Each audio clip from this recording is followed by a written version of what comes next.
Skimag est une présentation de Gendron Ski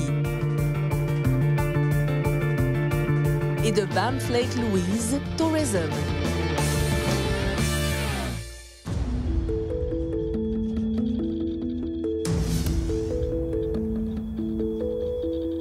Nous quittons Banff, notre port d'attache, en empruntant une route panoramique qui nous mène à la station de Lake Louise. OK. On est arrivé.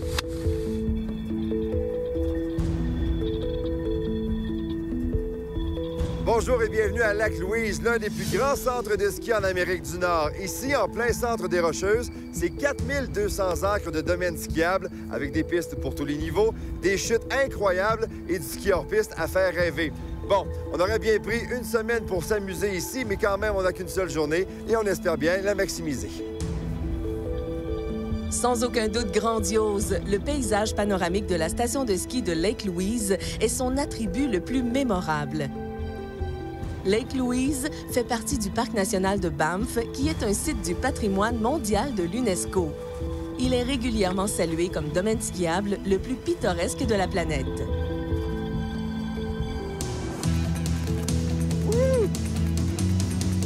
Oh.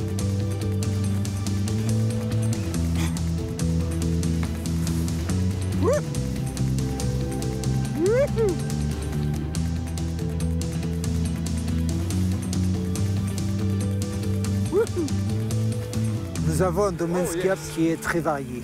Nous avons des pistes vertes, des pistes bleues, noires, de bleu-noir au sommet de chacune des chaises. Et nous allons pouvoir accéder à des pistes damées, des pistes en sous-bois également, des pistes qui sont raides, des couloirs, donc une grande variété. Oh.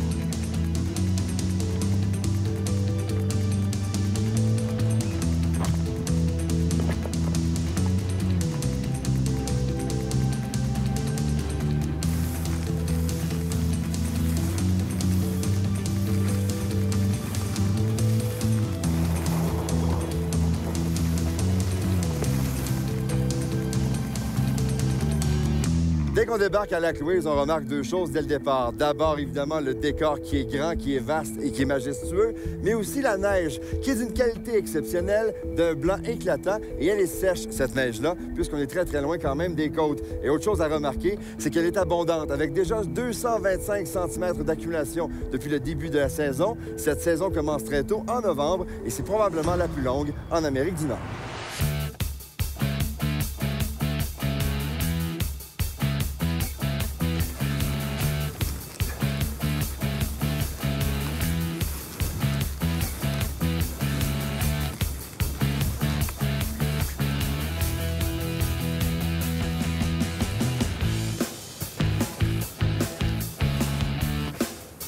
Je vous propose d'aller un petit peu sur l'arrière de la montagne. Depuis le sommet de Whitehorn, nous pouvons avoir accédé à tout ce qu'on appelle les back bowls à l'arrière, donc ces grands vallons avec beaucoup de neige poudreuse.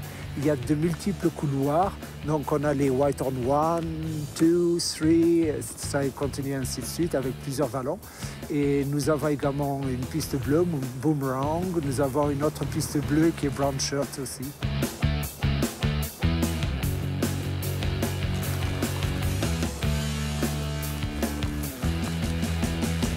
Depuis 1971, Ski Lake Louise compte aujourd'hui 145 pistes nommées sur 4 faces de montagne, sans compter tous les bols. La montagne offre 991 mètres de dénivelé avec une altitude au sommet de 2637 mètres. La piste la plus longue fait 8 km. Le terrain skiable est desservi par 10 remontées mécaniques, dont une gondole qui vous mène de la base au sommet.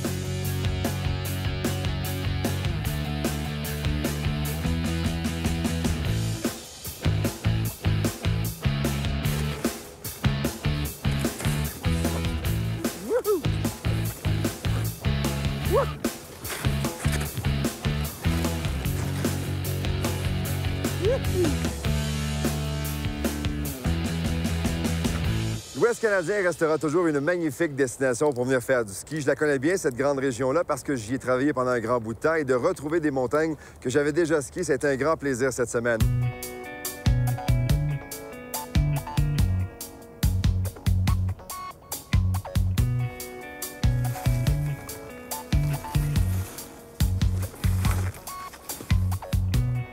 Lac Louise, le domaine skiable impressionnant. Top of the World porte bien son nom. Quand on y arrive en haut, c'est impressionnant. On n'a pas les yeux assez grands pour voir tout ce qu'il y a à voir. Évidemment, le Lac Louise qui est juste en face, mais aussi un domaine skiable très impressionnant. L'Ouest canadien, c'est vraiment cool. Donc là, on va descendre tranquillement vers le télésiège de Ptarmigan. Nous glissons là actuellement sur l'arrière de la montagne, sur la piste de Saddleback.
Restez là. Après la pause, Ski Mag vous parle de ski hors piste.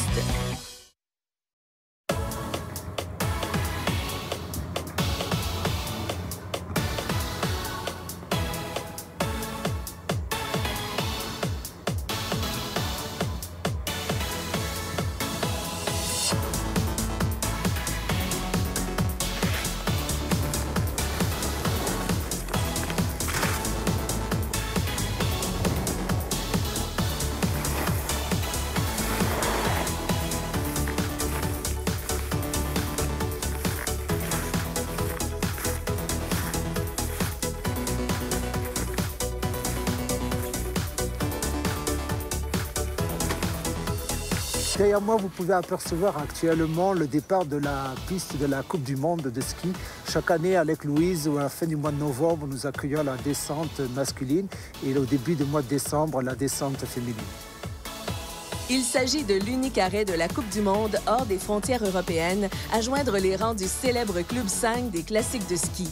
La Coupe du monde de ski alpin de Lake Louise est l'une des rares à organiser les épreuves de vitesse hommes et femmes sur le circuit mondial et accueille les premières épreuves de descente et de super G de la saison de la Coupe du monde de ski FIS. En ce moment, je ne peux pas m'empêcher d'avoir une petite pensée pour Éric Gay. C'est probablement sa piste de descente préférée. Coupe de descente de la Coupe du monde. Et quand les gars passent ici, ils roulent environ à 130 km/h. Wouh! Bien que la meilleure performance de Éric à Lake Louise fut une 2e place en 2003, cette saison, une 10e place en descente fut un bon résultat. C'est le Norvégien Axel Lund Svindal qui a dominé cette descente ainsi que le supergéant de Lake Louise.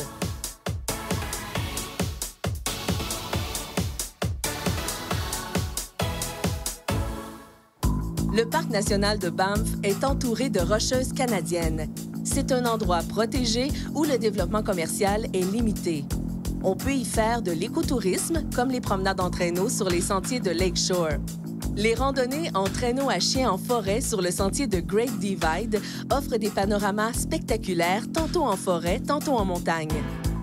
La région est aussi propice au ski de fond. On y propose plus de 70 km de sentiers aménagés.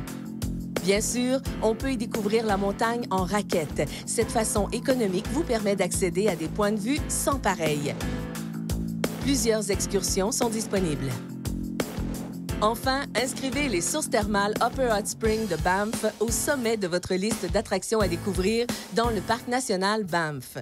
Les adeptes de ski hors piste sont de plus en plus nombreux et les compagnies de ski l'ont bien compris, si bien qu'ils offrent maintenant beaucoup d'équipements pour satisfaire leurs besoins. Et justement, cette semaine, Marie-Chu nous présente les équipements hors piste. Aujourd'hui, dans ma chronique, je vous parle de ski de randonnée, un sport qui gagne en popularité au Québec, un sport qui nous permet d'apprécier l'hiver, de garder la mise en forme et surtout d'avoir une grande quiétude. Ce que c'est le ski de randonnée, en fait, on monte une montagne, on fait l'ascension d'une montagne et on la redescend avec le même équipement. 1, 2 ou 3 montées dans la journée, c'est suffisant. La grande différence dans les pièces d'équipement dans le ski de randonnée réside dans la fixation. Une fixation tout spéciale, en fait, qui va vous permettre d'avoir le talon libre et de pouvoir avoir un mouvement de marche en montant.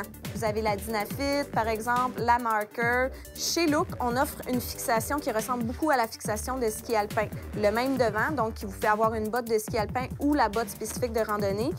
Et le talon comme une fixation de ski alpin. Comme vous verrez, c'est la fixation au complet qui lève au lieu de la botte seulement qui lève. Fixation un petit peu plus lourde en dessous du pied, par contre qui ressemble beaucoup plus à une fixation de ski. Donc pour les gens qui souhaitent en faire 1 ou 2 fois dans l'année, c'est peut-être à préconiser, puis ça va vous permettre d'aller skier un peu partout. Rendu en haut de la montagne, on veut descendre. Donc, on veut s'assurer de pouvoir fixer le talon pour faire vos descentes habituelles. Le système de fixation le permet. Ici, chez Look, on appuie en arrière, puis la fixation est fixe, comme en ski alpin. Donc, ça va vous permettre stabilité et sécurité dans votre descente. D'autres compagnies offrent différents systèmes, différentes technologies. Un système, par contre, qui est unique aux bottes de randonnée. Vous ne pourrez pas utiliser vos bottes de ski. C'est des systèmes qui sont avec 2 petites pins qui rentrent ici à l'intérieur pour pouvoir fixer le talon, de même que l'avant de la botte. Donc, une botte très spécifique au ski de randonnée, botte qui est beaucoup plus légère et qui nous permet une ascension plus agréable et plus efficace. Toutes les bottes de randonnée offrent un système de marche à l'arrière. Seulement par un bouton ici, il va vous permettre d'avoir une flexibilité au niveau de la cheville qui va vous permettre un confort et une résistance musculaire beaucoup moindre. Quand on est prêt à skier, on remet la botte en mode ski qui va fixer la botte, qui va amener de la rigidité et qui nous permettra une performance dans nos descentes. Chez Technica, on nous offre une technologie de bottes qui nous permet de faire et du ski de randonnée et du ski alpin. On a juste à changer la talonnière et le devant de la botte. Avec la nouvelle plateforme et le tour est joué, vous pouvez aller en ski alpin. Les purs et durs vont opter pour de l'équipement super léger pour augmenter leur performance et diminuer l'effort musculaire et la fatigue musculaire. Ils vont opter pour une fixation qui est super légère avec le moins de composantes possible, ainsi qu'une botte super légère. Ici, vous voyez, il y a seulement 2 clips, une botte qui est tout à fait en carbone, très léger. C'est comme si on avait une pantoufle au pied. Une autre pièce d'équipement qui est super importante pour le ski de randonnée, les peaux. Peaux synthétiques, on les appelle les peaux de phoque, mais en fait, maintenant, ils sont synthétiques. On n'utilise pas les vrais phoques. Peaux qu'on va appliquer sur le ski, qui, à rebrousse-poil, nous empêche de glisser sur la neige. Rendu au sommet de notre ascension, on prend notre ski, on enlève notre peau, puis on le met dans le sac à dos. On est prêt à descendre dans une belle descente de poudreuse, on l'espère.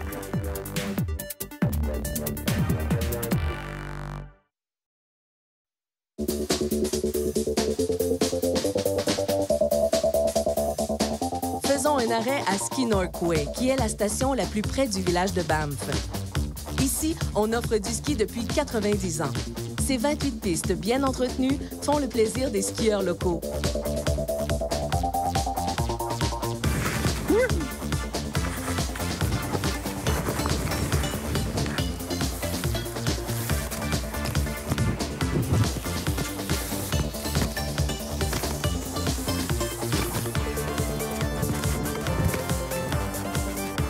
La montagne offre 1650 pieds de dénivelé, mais le secret le mieux gardé sont des pistes comme Lone Pine et North American, piste noire et double noire. Il y a une chaise là, depuis 1948. Wow. Les gens skient là en bottes de cuir et puis des skis en bois. Mais c'est des pistes pas mal excellentes. Quand il y a de la poudreuse fraîche là-dessus, là, c'est le meilleur. On a un peu de tout à Northway. On a les locaux, on a les gens de Calgary, on a des gens à travers le monde qui viennent nous visiter de l'Allemagne, la France, la Grande-Bretagne, les États-Unis, de tout partout. Northway, c'est vraiment la cour de Banff. On travaille avec un hôtelier en ville qui aide à donner des passes de ski à tous les enfants qui grandissent à Banff. Alors, les enfants viennent ici pour apprendre à skier et puis on a quand même beaucoup aussi de belles pentes douces pour les enfants pour apprendre. Nos saisons commencent normalement au mois de novembre, début novembre. C'est tôt, et ça. Finissent au mois de mai. Ta piste préférée ici? La piste préférée, j'en ai beaucoup. Je dois dire que ce serait North American, la piste qui fait face à la ville de Banff. Juste parce qu'on se ressent que si on est en train de tomber dans la ville en la skiant. Ouais. C'est une piste qui fait face au sud, alors est très ensoleillée. Une belle journée au printemps, il n'y a rien qui bat ça.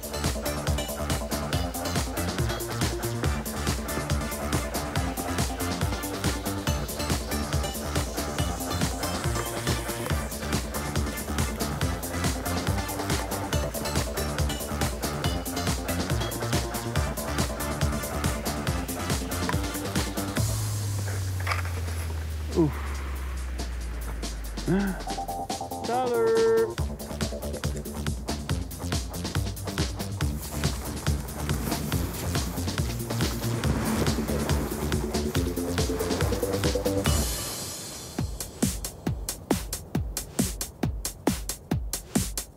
Pour plusieurs, une pente à pic devient un défi presque insurmontable. Mais on va changer ça cette semaine avec le conseil de ski de Marie-Chu. Êtes-vous le genre de skieur qui est figé devant des terrains abrupts? Cette semaine, je vais vous donner quelques trucs pour bien apprivoiser ce type de terrain. Suivez-moi.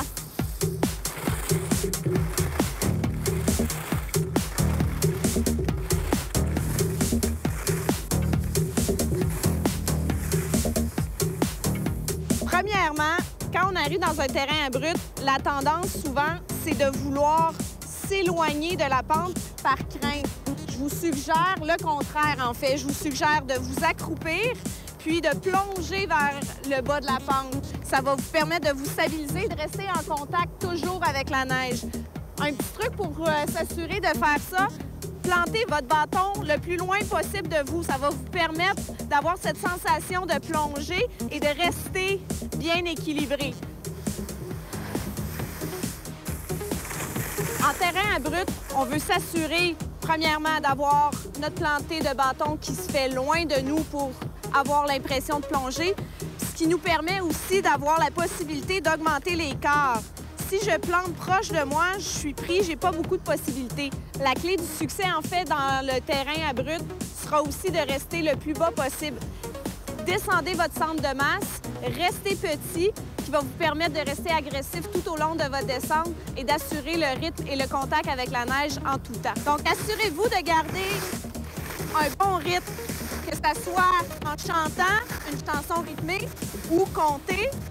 Ça va vous permettre de focusser sur le rythme, puis aussi de vous donner confiance sur un terrain qui fait peur des fois. En conclusion, pour bien apprivoiser votre terrain abrupt, n'oubliez pas de bien planter le bâton le plus loin possible pour avoir l'impression d'attaquer le virage puis de pouvoir skier en ligne de pente. Gardez un rythme tout au long de votre descente. Cependant, si vous sentez que vous êtes déstabilisé, permettez-vous de faire quelques traverses qui vous permettront de reprendre confiance, de diminuer votre vitesse pour ensuite repartir dans la ligne de pente avec confiance et un peu d'agressivité. Le ski en terrain abrupt, ça se passe aussi entre les deux oreilles. Faites-vous confiance, dépassez vos limites et pourquoi pas suivre un bon skieur qui vous donnera le rythme dans ce type de terrain. Je vous souhaite des excellentes descentes. Le village de Banff est situé dans le parc national du même nom. Cette portion des Rocheuses est reconnue par l'UNESCO comme une réserve à protéger depuis 1984. On y retrouve de tout. Des boutiques souvenirs, des restaurants pour satisfaire tous les palais, l'hébergement est diversifié. Nous proposons 2 établissements appartenant au Banff Lodging Company, le Fox Hotel et Suites et le Caribou Lodge. Ces 2 hôtels sont situés sur la rue principale de Banff, à distance de marche de plusieurs services. Les chambres y sont toutes très bien aménagées et ils proposent des restaurants comme le Keg Steakhouse, situé au Caribou Lodge.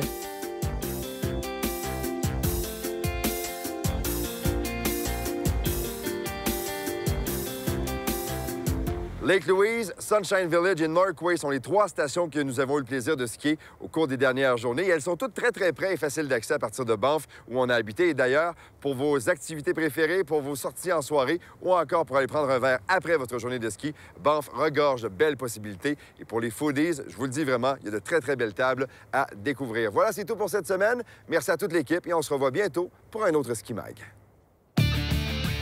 Écrivez-nous à skimag@videotron.ca.